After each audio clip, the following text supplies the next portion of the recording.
বিসমিল্লাহির রহমানির রহিম। মোল্লা ইউনানি হোমিও দাওয়াখানার পক্ষ থেকে সমস্ত দর্শকবৃন্দকে আন্তরিক শুভেচ্ছা জানাচ্ছি। আজকে আমি অত্যন্ত গুরুত্বপূর্ণ একটি ভিডিও নিয়ে আপনাদের সামনে হাজির হয়েছি। ভিডিওটি শুরু থেকে শেষ পর্যন্ত দেখলে এর উপকারিতা আপনারা জানতে পারবেন।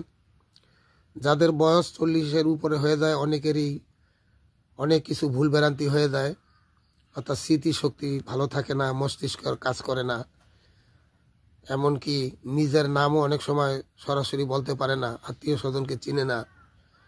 যে সমস্ত রাস্তা দিয়ে সে চলাফেরা করে রাস্তা ভুলে যায়, অনেক বন্ধু বান্ধবের নাম ভুলে যায়, অর্থাৎ স্মৃতিশক্তি এত দুর্বল হয়ে গেছে যেখানে টাকা পয়সা, বাড়ির চাবি, ঘরের চাবি এগুলি রাখাও ভুলে যায়, কোথায় রাখছে বলতে পারে না। এই স্মৃতিশক্তি যাদের কম, তাদের জন্য আজকের এই ভিডিওটা অত্যন্ত কার্যকারী। তো ভিডিওটা আপনারা লম্বা না করে আমি শর্টকাটে বলতেছি যে এটার ভিতরে যা দেখতেছেন আপনারা, এখানে তুলসী পাতা, এখানে তুলসী পাতাগুলি মোটামুটি বড় পাতা, এটাকে রাম তুলসী বলে। তো বড় পাতা যদি হয় তো 8-10টা আপনারা নিয়ে নেবেন, আর যদি ছোট পাতা হয় তাহলে 10 থেকে 15টা পাতা নিয়ে নেবেন। আর 1 গ্লাস পানি, এই যে আপনারা পানি দেখতেছেন, এরকম 1 গ্লাস পানি নিয়ে এটাকে ফুটাইতে হবে।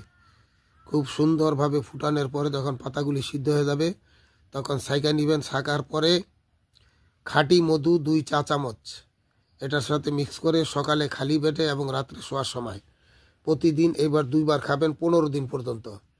এই 15 দিন পর্যন্ত যদি খাইতে পারেন তাহলে স্মৃতিশক্তি আপনার এত প্রখর হবে, মস্তিষ্ক দুর্বলতা দূর হবে এবং স্মৃতিশক্তি এত শক্তিশালী হবে যে আপনার বহু পুরানা কথাবার্তাও আবার মনে পড়ে যাবে এবং এইগুলি সংশোধন হয়ে যাবে।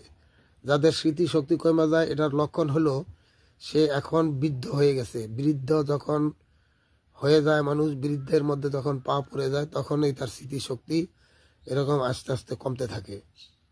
তো এজন্য আমি মনে করি এটা এত একটা উৎকৃষ্ট একটা শরবত, এটা তুলসী পাতার শরবত বলা হয়, এত উৎকৃষ্ট শরবত যে এটা আপনি কোথাও পাবেন না, কেউ আপনাকে দিতে পারবে না।